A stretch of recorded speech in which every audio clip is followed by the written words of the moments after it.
más? Buenas tardes. Vamos a... Bueno, ya hemos tenido la lectura. Vamos a ponernos en el Evangelio de Juan, capítulo 1, como ya hemos visto del 1 al 8. Tenemos aquí un título conocido: Dios con nosotros, Dios entre nosotros, Dios está aquí. Es muy interesante. Me llama mucho la atención cuando, ahora que hemos sacado lo de la mesa de libros y cuando se nos dice, ¿qué libro recomiendas que leamos? Justo hace poco una persona nos decía, ¿por qué Juan? Y es como, ¿por qué siempre recomendáis a alguien nuevo, entre comillas, que lea Juan? Y dices, bueno, hay que tener una respuesta para eso. Y muchas veces recomendamos Juan, pero a veces no siempre lo hemos estudiado a fondo, o al menos de una manera expositiva, ¿no? Un seguimiento de todo lo que es el Evangelio.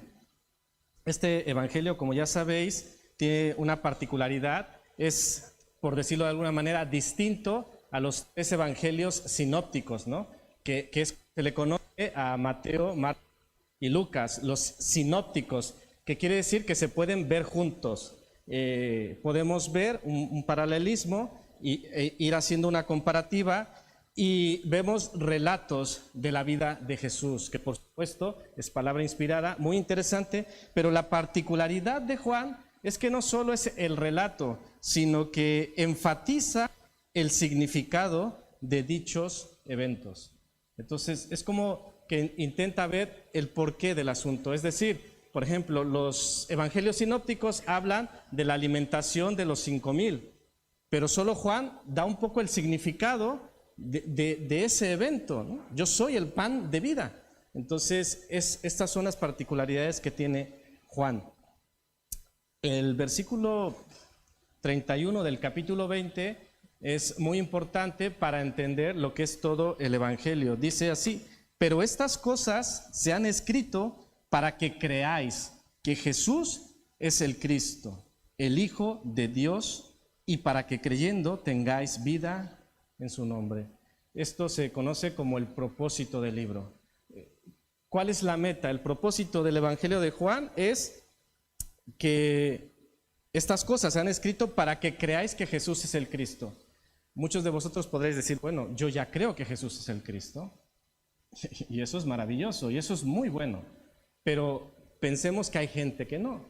Y también el hecho de que yo crea que Jesús es el Cristo no me va a quitar bendición el poder estudiar este Evangelio, para que creáis que Jesús es el Cristo, y que creyendo esto, si tú crees que Jesús es el Cristo, tengas vida en su nombre. Vamos a estudiar estos primeros 18 versículos.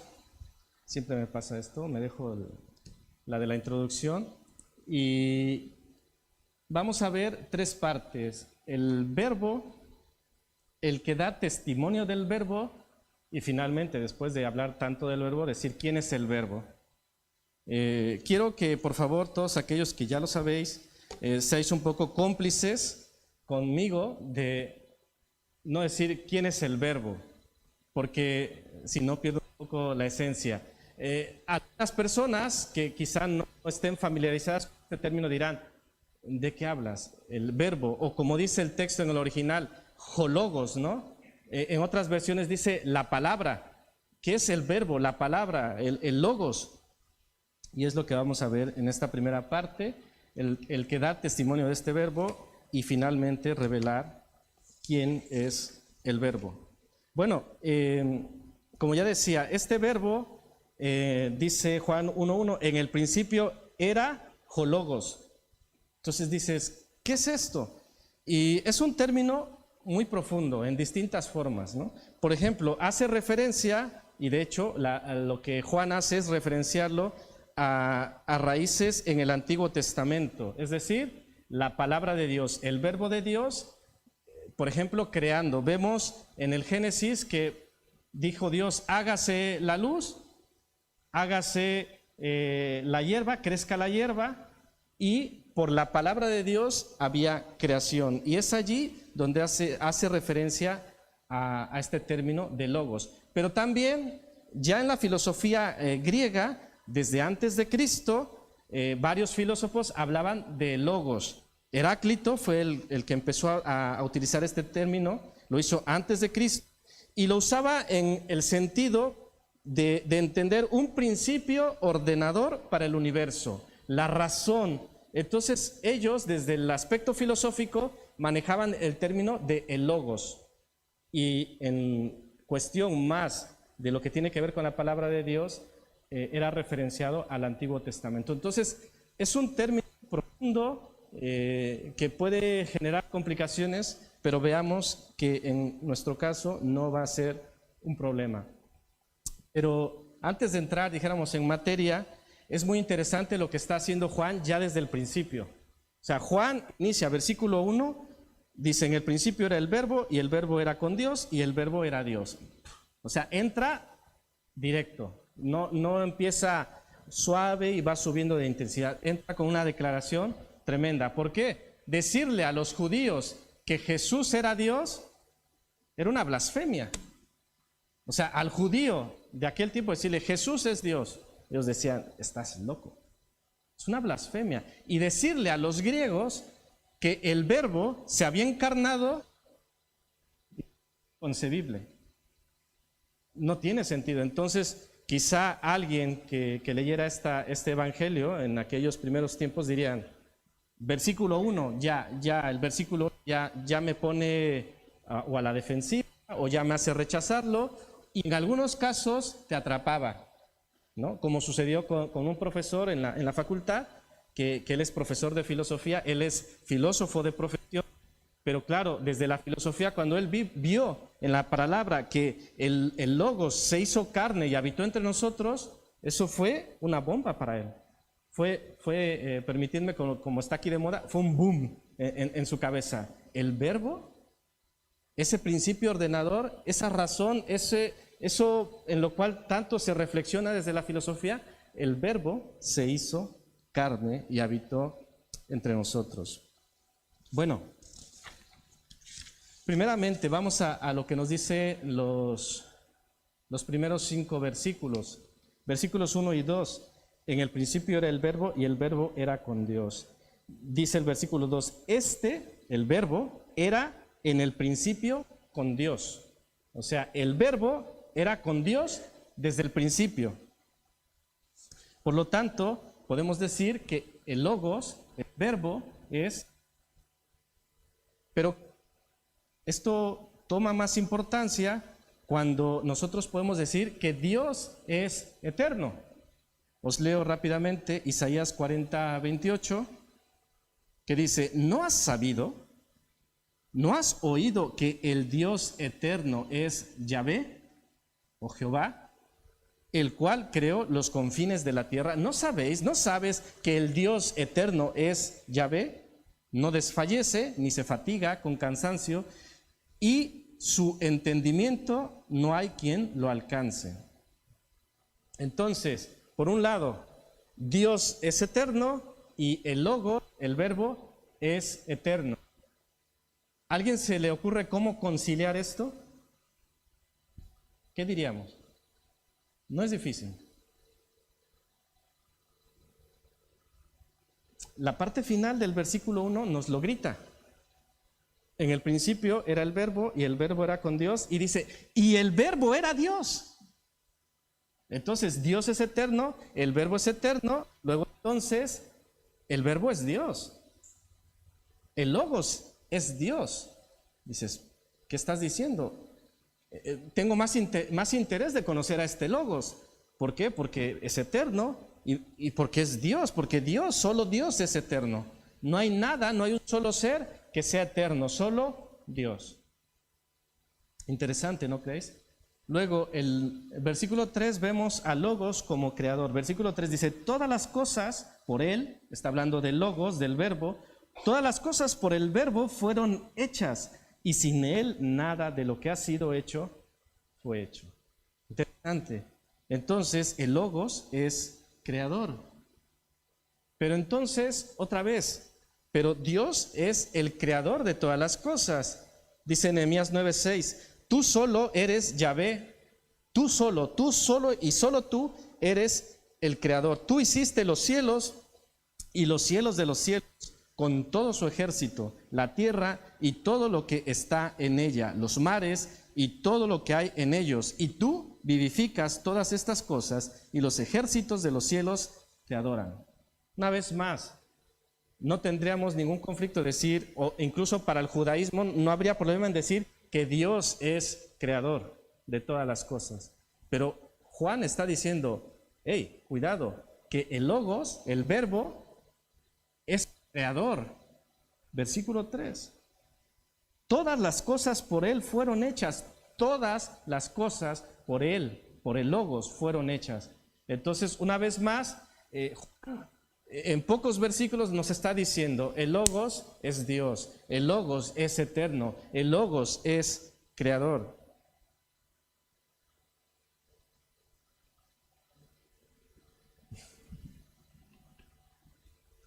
Entonces, podemos confirmar, una vez más, Juan nos dice, por segunda vez, el logos es Dios.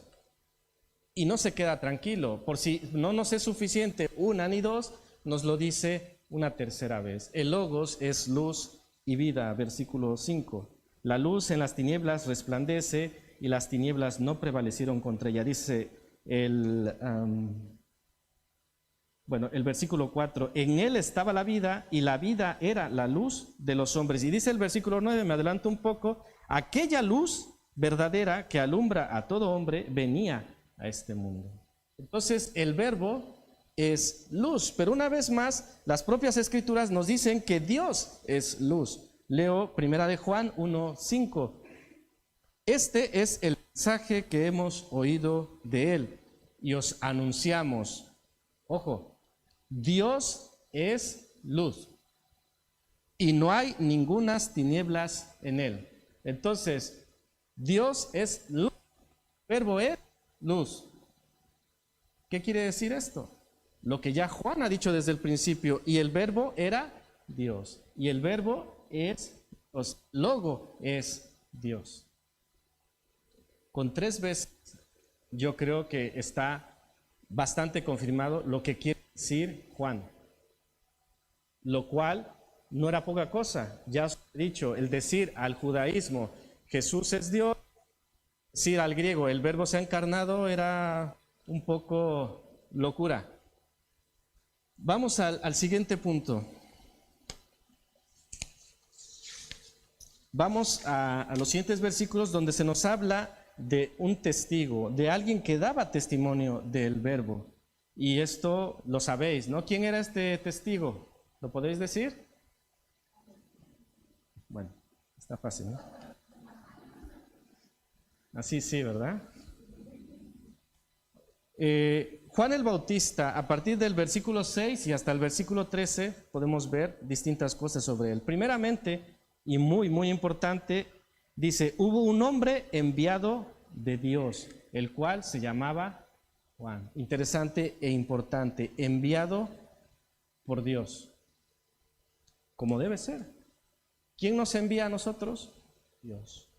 ¿Quién nos hace venir a este día, a este lugar? Dios.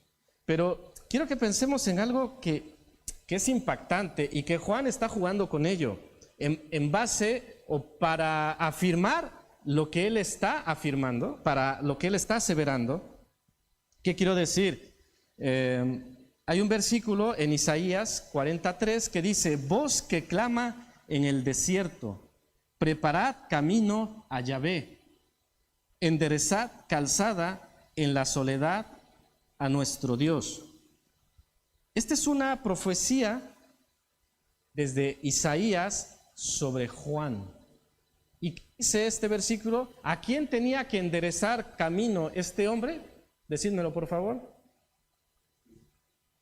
Pero lo que dice el texto, ¿a quién? Isaías 43.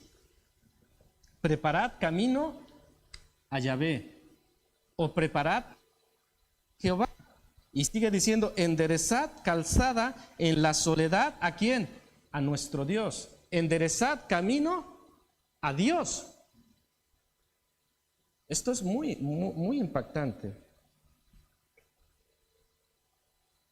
¿Y qué dice el versículo 23? Si lo tenéis allí abierto, dice, cuando Juan el Bautista está hablando, dijo, yo soy la voz de uno que clama en el desierto. ¿Y qué dice Isaías 43? Voz que clama en el desierto. Dice, yo soy la voz. Ese que decía Isaías, yo soy. Yo soy la voz de uno que clama en el desierto. Enderezad camino del Señor, como dijo el profeta Isaías. Es una referencia directa. La profecía de Isaías 48 se estaba cumpliendo en este momento, en Juan el Bautista. Una profecía más cumplida. Habrá un hombre que enderezará el camino, pero ojo, a Dios. Y se estaba cumpliendo en Juan. Entonces Juan abriría el camino para Dios. Entonces, ¿qué estamos diciendo? ¿Que Dios vendría a este mundo? ¿Podéis imaginarlo? Nosotros que llevamos cierto recorrido diríamos, vale, lo asimilo, lo entiendo y estoy de acuerdo. Pero imaginaros el mensaje, la bomba para los primeros lectores de este evangelio. Estás diciendo que Dios Todopoderoso, Creador, viene al mundo. ¿Eso es lo que estás diciendo? Y Juan diría, sí. Y no lo diría sí, sino diría, sí, eso es lo que estoy diciendo. Con toda autoridad y con todo denuedo, él diría, exactamente, lo has pillado. Estoy diciendo que Dios viene a este mundo a estar entre nosotros. Más adelante, versículos 7 y 8, ¿para qué estaba este enviado de Dios? Para dar testimonio de la luz. Es decir, Juan no era la luz, él daba testimonio de aquella luz que alumbraría a todo hombre. Y en el versículo 20, Juan decía, confesó y no negó, sino confesó, yo no soy el Cristo. O sea, yo no soy la luz, yo vengo a dar testimonio de la luz. Yo vengo a enderezar camino al Señor. Esa es mi función. Yo no soy la luz, pero doy testimonio de aquella luz. Y anunciaba que el verbo, que el logos, venía a este mundo.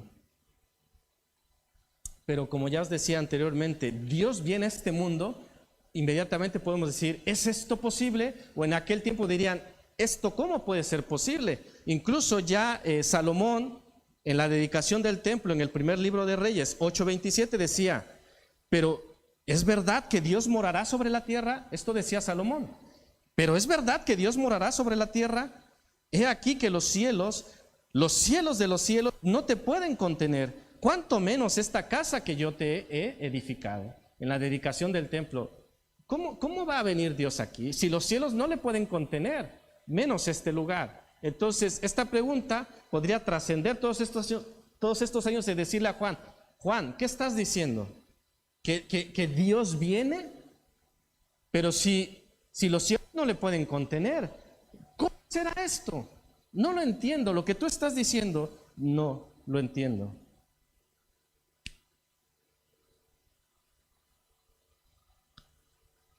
Finalmente, yo creo que tenemos cierta expectativa. Tanto hemos hablado del verbo, se ha dicho que el verbo vendrá, pero no solo el verbo, que es de lo que está hablando Juan, sino que haciendo referencia a Isaías, que Dios vendría. Entonces me estás diciendo que Dios viene, que el verbo viene, entonces ya dime por favor quién es el verbo y cómo será esto. No lo entiendo. Versículo 14. Y aquel verbo fue hecho carne y habitó entre nosotros. ¿Lo podéis asimilar? Aquel verbo, el verbo del versículo 1, el verbo que dice en el principio era el verbo y el verbo era con Dios y el verbo era Dios. Versículo 14, y aquel verbo, creador, eterno, luz y vida, fue hecho carne y habitó entre nosotros. Y dice Juan, porque él es testigo ocular, y vimos su gloria. gloria como del unigénito del Padre, lleno de gracia y de verdad.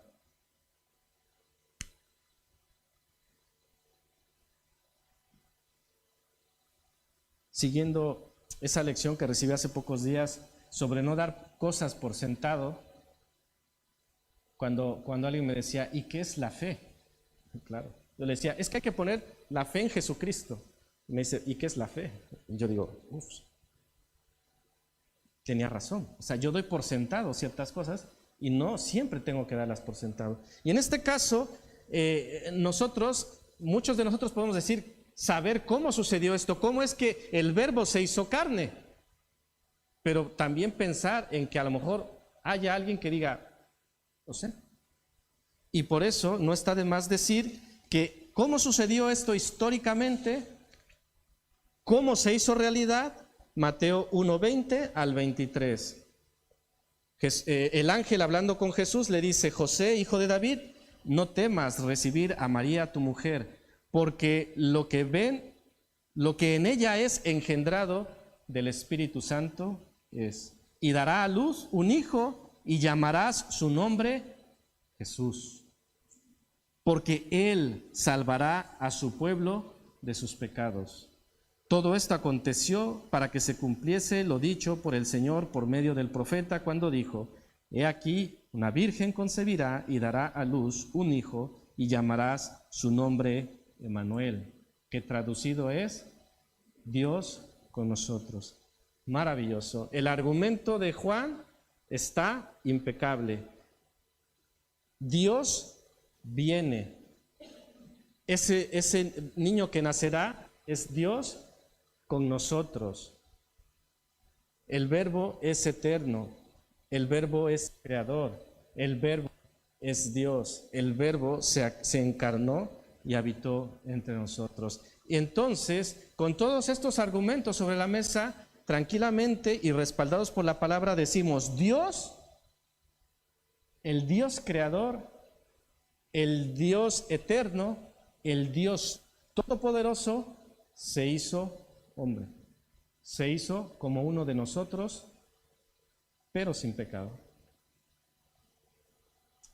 ¿Hay alguien que no sabía esto? ¿Hay alguien que no crea esto?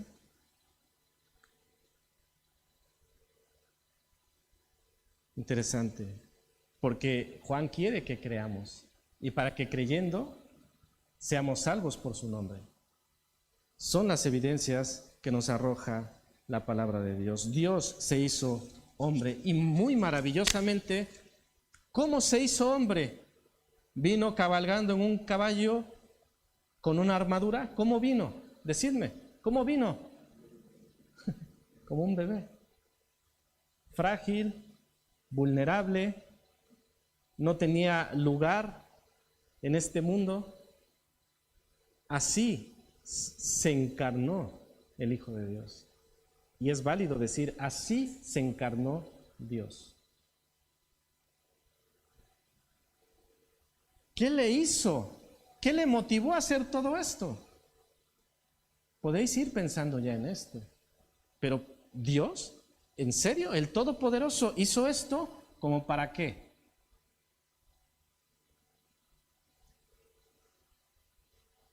Es mayor que yo, decía Juan en el versículo 15. Claro, desde el punto de vista humano, edad natural, por supuesto que Jesús no era mayor que Juan, porque dice la palabra de Dios en Lucas 1:36 que Elizabeth, la madre de Juan, tenía 6 meses cuando lo de María fue anunciado. Entonces, Juan era mayor que Jesús por 6 meses. Pero no dejémoslo solo en cuestión de la edad, porque Juan decía que era mayor que él porque existía antes que él, y se está refiriendo que ese Jesús, ese niño que había de nacer, era el Verbo, el Hijo de Dios, el eterno. Pero que también retumbe en nuestras mentes que Jesús es mayor que tú y que yo, y que esto nos ubique, nos sitúe en el rol y en la posición que debemos estar. ¿Qué quiero decir? Si Dios, si Jesús es mayor que yo, ¿qué debe ser prioridad? ¿Qué debe ser el eje sobre lo cual gire mi vida? Dios, Jesús. ¿Por qué? Porque es mayor que yo. No es solo decir, sí, Dios es mayor, sí, Dios es eterno, pero luego todo gira en derredor de mí.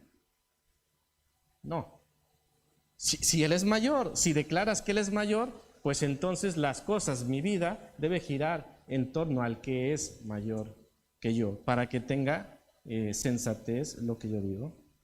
Finalmente, desvelando todo el misterio, que ya no hay misterio, pero ya Juan termina por decir nombres. Empieza con el verbo, pero termina diciendo quién es el verbo. Y podemos decir, Jesús es Dios, versículos 16 y 18.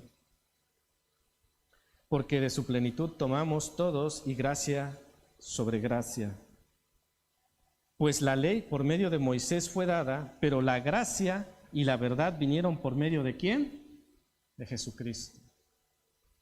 Entonces tenemos un nombre, Jesucristo. Y dice, a Dios nadie lo vio jamás. El unigénito Hijo que está en el seno del Padre, Él le ha dado a conocer. Y aquí tenemos una parte muy importante, versículo 18. Existen dos planteamientos, dos variaciones en el texto original.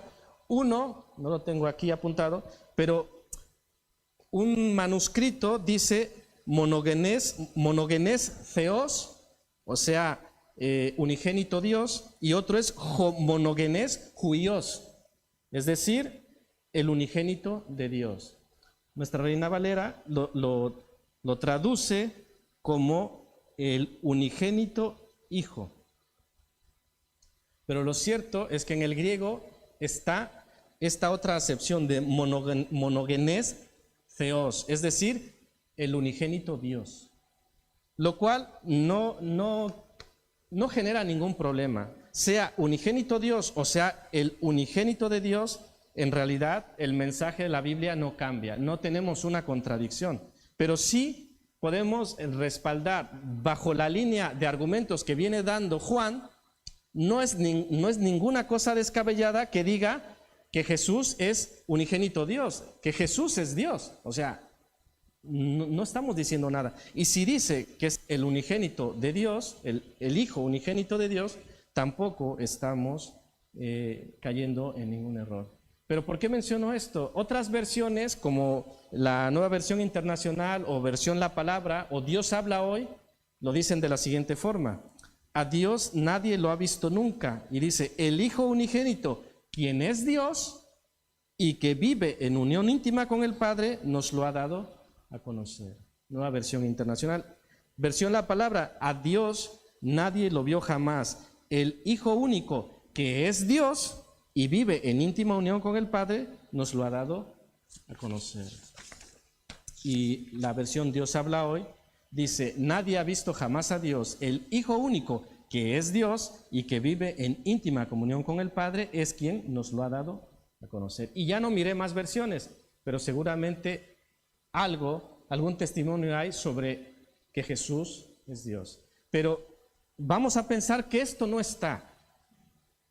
Esto no quita toda la argumentación que hemos visto hacia atrás y toda la argumentación que veremos hacia adelante. Hermanos, podemos decir con muchos argumentos en la mano que Jesús es Dios. ¿Estáis de acuerdo? ¿Podemos llegar a esa conclusión juntos? Jesús es Dios.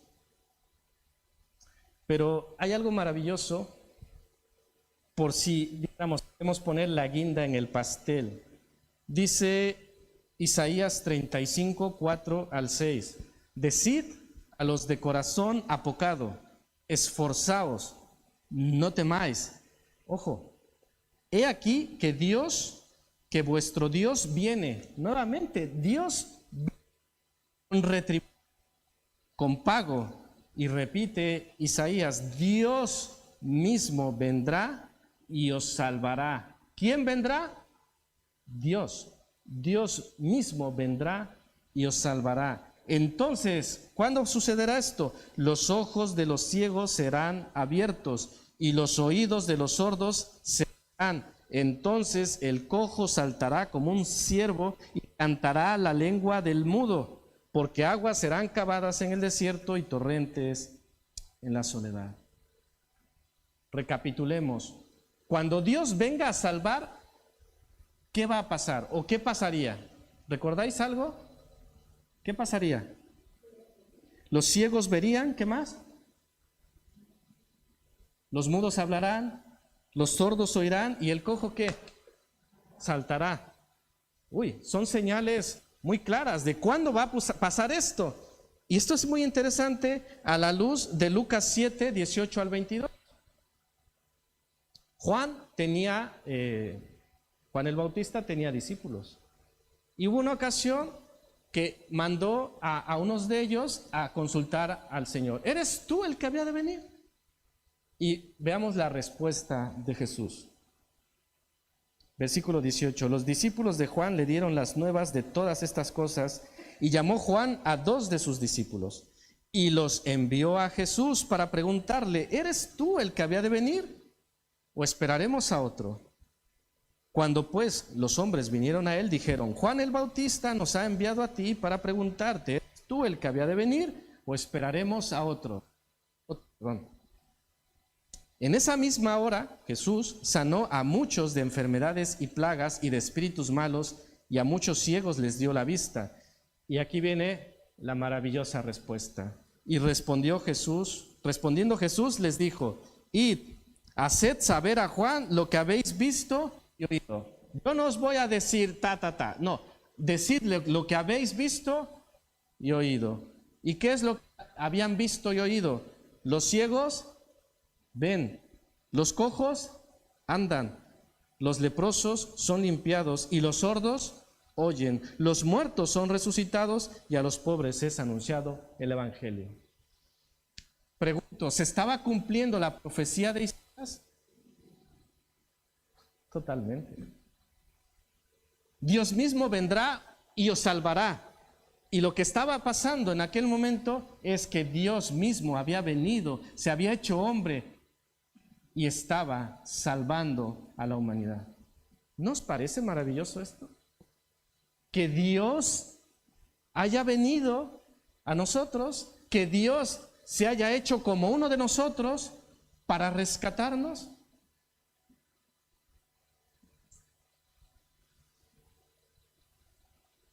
¿Qué necesidad tenía Dios?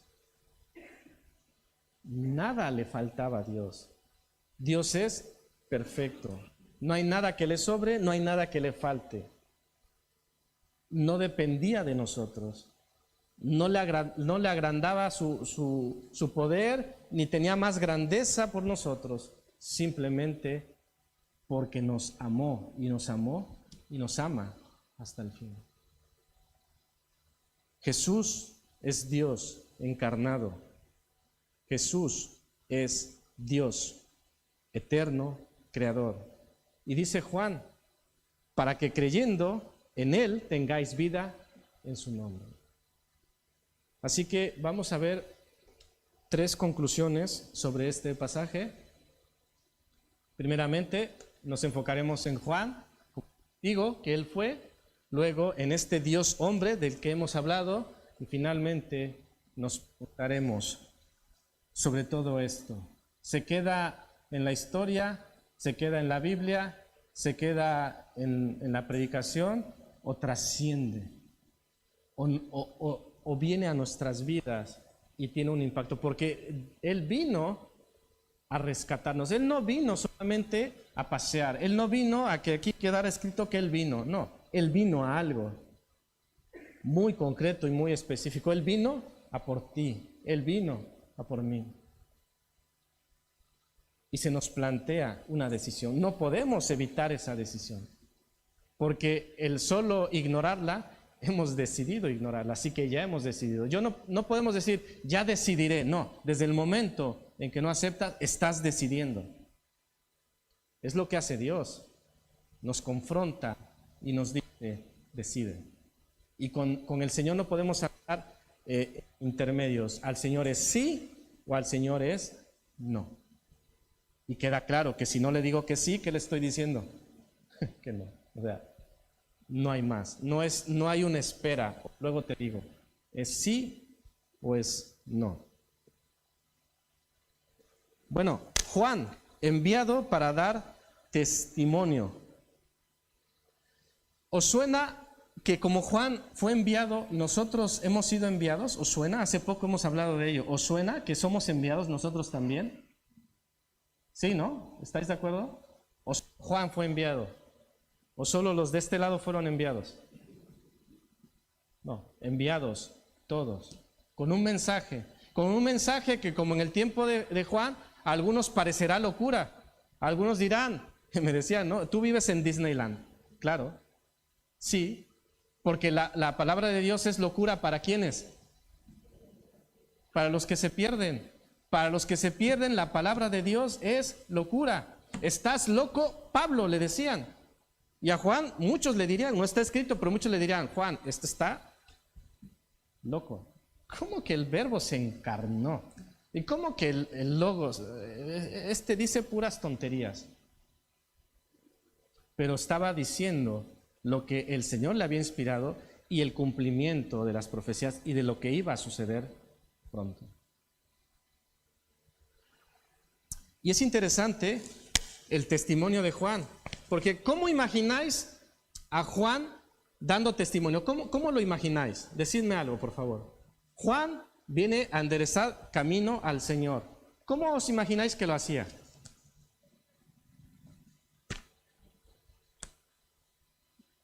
Sí, decidme. Quiero escuchar la respuesta incorrecta.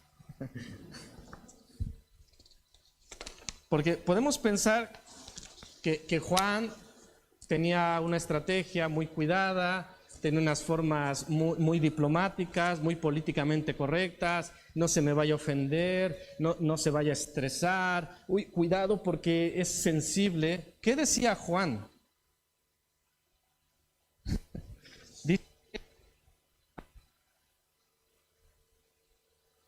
Del 3 del 1 al 12, voy a saltar unos versículos, pero escuchad lo que decía Juan el Bautista, el enviado de Dios para dar testimonio de la luz.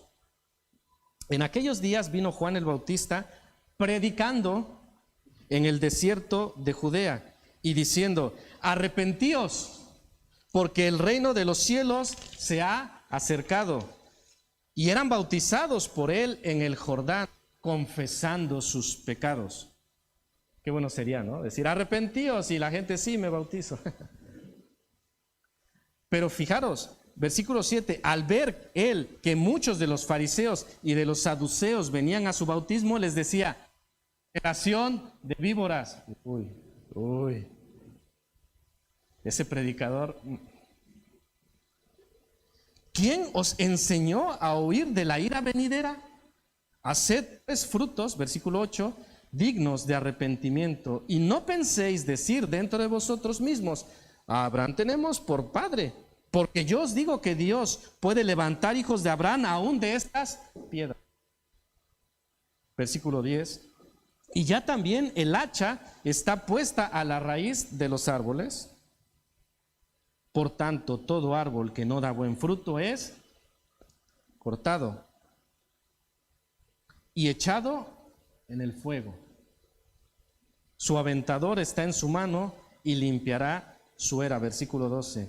Y recogerá su trigo en el granero y quemará la paja en fuego que nunca se apagará. ¿Os gusta cómo predicaba Juan el Bautista?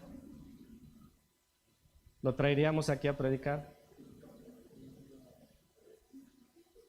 Este era el enviado de Dios para enderezar camino al Señor. Y daba testimonio de la luz y decía, yo no soy el Cristo, yo no soy digno ni aún. ¿De qué? Así que hermanos, tenemos que decir la verdad de Dios, aunque para algunos sea locura. Algunos dirán, estás loco, te han envenenado, el famoso cowash, te dirán muchas cosas, pero somos llamados a decir la verdad, fielmente la verdad de Dios. Y que la predicación venga de Dios, no de si nos gusta o no nos gusta. Juan era el enviado de Dios y el mensaje de Dios fue dado. Y es lo que tenemos que hacer, dar el mensaje de Dios. A algunos no gustará, pero ¿somos enviados a satisfacer gustos o a qué somos enviados? A dar el mensaje de Dios. Y el Señor no nos engaña, nos dirá, algunos te rechazarán. De hecho, ¿cómo terminó este escritor? ¿Podéis decirlo? ¿Terminó en una isla? Sí, ¿no? Es Juan. En la isla de Patmos. Juan no terminó bien, pero él se sostuvo firme en el mensaje de Dios. Y Juan no fue la excepción. O sea, cada seguidor fiel del Señor pasó algo semejante. Así que no nos extrañe, hermanos, que cuando demos el mensaje de Dios seamos rechazados. Pero lo importante es, somos enviados. Tenemos claro nosotros, Mateo 28, que somos enviados de Dios. Así que tengamos esa convicción, tengamos esa tranquilidad de que llevamos el mensaje de Dios. Dios, hombre. Como ya hemos dicho, el Dios Todopoderoso vino a salvarnos. Dios habló de muchas formas y de muchas maneras. Envió profetas y el pueblo no hizo caso. Finalmente envió a su Hijo. ¿Y qué hicieron con su Hijo? ¿Qué hicimos con su Hijo?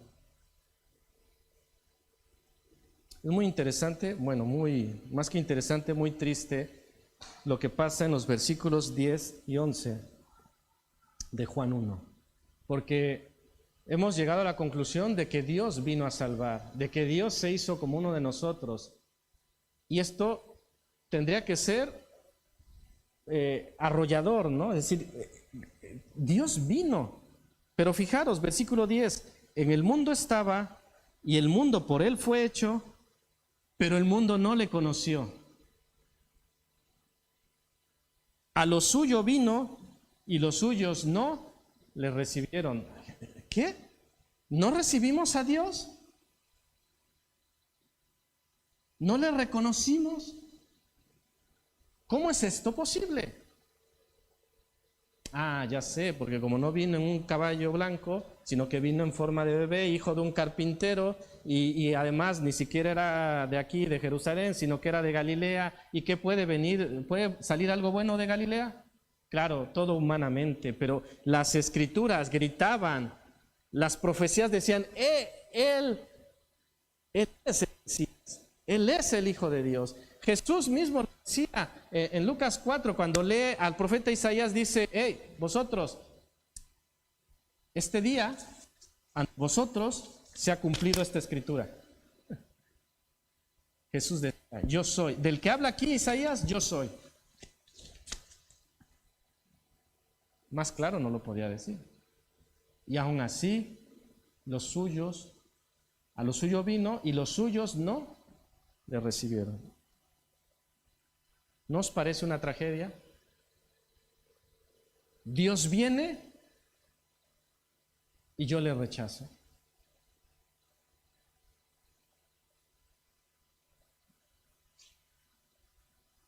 Juan 3, 18 al 20.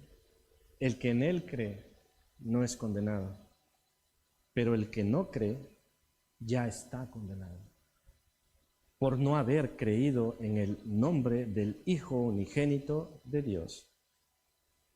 ¿Cuál es la causa de la condenación? Dice versículo 19, esta es la causa de la condenación, que la luz vino al mundo, pero la humanidad prefirió las tinieblas a la luz, porque sus hechos eran perversos. Pues todo el que hace lo malo aborrece la luz y no se acerca a ella por temor a que sus obras queden al descubierto. Hermanos, no rechacemos a Dios, no rechacemos a Jesús. Él vino para que creyendo en Él seamos salvos de la ira venidera, para que no seamos condenados por no haber creído en el nombre del unigénito Hijo de Dios. Dos formas, creer o no creer. Decía aquel hombre delante de Pablo, por poco me persuades a ser cristiano. Pero por ese poco, ¿qué pasó? Dios ha venido a salvarte. ¿Qué dices? ¿Crees? Y versículo 12, continuación de lo que hemos leído, dice, mas a todos los que le recibieron, a los que creen en su nombre, les dio potestad de ser hechos hijos de Dios. ¿Quién dio potestad? ¿Quién nos hizo hijos? Él. ¿Por qué? Porque esto no es voluntad de hombre. Versículo 13, los cuales no son engendrados de sangre, ni de voluntad de carne, ni de voluntad de varón, sino de Dios. O sea, no somos hijos de Dios en un sentido carnal, sino que Dios nos hace sus hijos. Y dice, yo pongo el sello, son mis hijos. Así que no andamos por allí diciendo, yo soy hijo de Dios porque a mí me nace. No, no. Que de acuerdo a la palabra de Dios, Él me ha hecho su hijo por mi fe en Jesucristo. Y tengo un respaldo, un sello enorme que Dios me da como su hijo. ¿Y cuál es ese sello? ¿Podéis decirlo? El Espíritu Santo, que es el sello, las arras de nuestra herencia. Somos hijos de Dios, por voluntad de Dios, por mérito de Dios y a través de Dios. Lo que están viendo, yo soy el camino, la verdad y la vida. Nadie viene al Padre si no es por mí, por Jesús. ¿Crees esto? ¿Crees que Dios vino a salvarte? ¿Crees que vino con un propósito claro de morir por tus pecados? Porque eso es otra cosa, ¿no? Eso es otra cosa que no cuadraba. A ver, si Dios vino, ¿por qué el Dios Todopoderoso tiene que morir en una cruz? Eso es otra cosa que no entiendo. Pero son esas formas de Dios que nos sobrepasan. Yo digo, esta batalla la gano con un ejército, y dice Jesús, pues yo esta batalla la gano en una cruz. ¿Cómo? Sí, así. Y así venció, y así nos ha dado victoria. Y su victoria estuvo en no ceder ante el enemigo, y su victoria quedó confirmada cuando Él se levantó al tercer día, resucitando, dando testimonio a mucha gente, y con la promesa, cuando fue levantado, de volver. Así como se iba, Él volvería. Y los que creemos, esperamos ese momento. ¿Crees esto? A veces se dice que creer en Jesús es una locura porque no tiene sentido, porque no hay un fundamento, porque no es científicamente comprobable, y se dicen muchas cosas. Pero pensar que a veces el no creer en Jesús puede ser más difícil. Creer que todo es casualidad, creer que todo ha sucedido porque sí, creer que nuestros cuerpos tan maravillosos son fruto de una evolución, creer tantas cosas que no se sostienen y que la ciencia hoy dice una cosa y hace 100 años decía otra cosa y hace 500 años decía otra cosa, Y si el Señor lo permite, en 300 años dirá otra cosa. Entonces, ¿a quién hacemos caso? A la ciencia, que no estoy diciendo que sea mala, solo estoy diciendo que no llega al punto de la revelación de Dios, o hacemos caso a Dios, quien tiene la razón desde el principio, el alfa y el omega, el principio y el fin. ¿Quién tiene la razón? Parte de esta revelación que Dios nos da es que dice que la paga del pecado es muerte.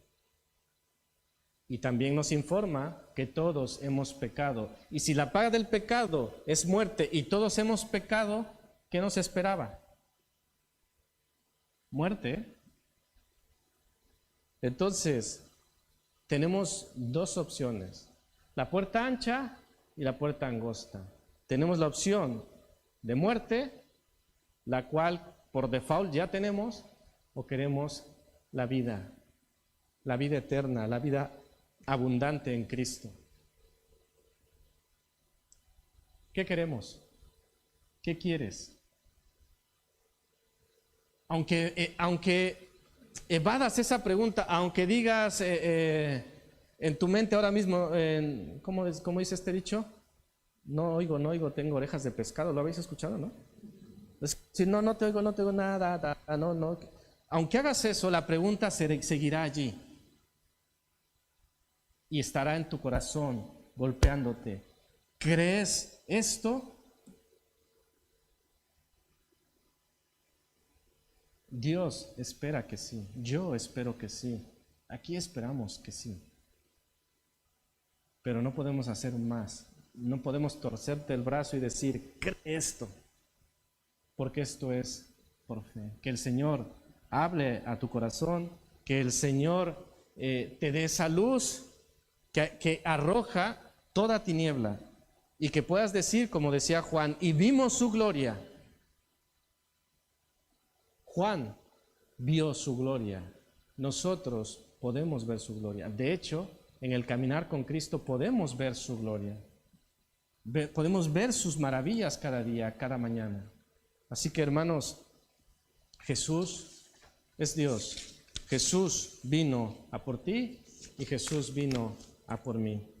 Jesús quiere que creamos en Él y que creyendo seamos salvos. Así que la invitación está hecha por Jesús. El desafío está hecho por Jesús y debemos decidir. Así que si tú quieres tener este encuentro con Jesús, díselo, acércate a nosotros, acércate a uno de nosotros, acércate a mí, porque el tiempo ahora es aceptable, pero también es cierto que habrá un tiempo en que esa puerta se cerrará y después se habrá cerrado por toda la eternidad. Así que, hermanos y personas que nos acompañan, y este mensaje debe llegar más allá de estas paredes, porque la gente necesita escuchar las buenas nuevas de salvación. Que el Señor nos bendiga.